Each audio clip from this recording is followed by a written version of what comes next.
Medtech seems like a big area for self-sovereign identity. Is there any risk or downside for the individual user? I'll answer that briefly, and then I suspect that Kaliya will have a more nuanced answer than mine. So the one of the learnings that I have from cryptocurrency is that much of the value is premised on this idea of being your own bank, which means that you no longer have to rely on third parties and you can custody yourself while still having access to it in an internet capable world. That is incredibly empowering.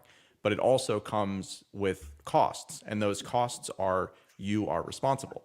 And being responsible for your security in the same way that a bank is responsible for the security of your money is a terrifying thing a lot of times, and not something to be taken lightly, and not something that is without cost.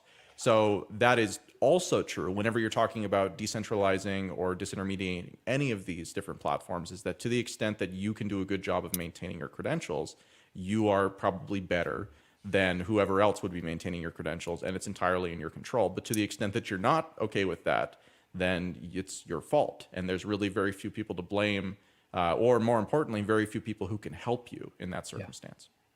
Yeah, that concept of agency. Kaliya? Yeah, so I'll point the viewer or listener at two projects. One, in terms of people collecting at least their own health information. There's an open source project called Health Information Exchange of One, HIE of One, led by a doctor, a computer scientist who has worked in my community for a really long time, really trying to put the patient as the pivot point for record exchange in these systems. And then HPEC, which is built by a physician to support physician credentialing being in the hands of the physicians themselves.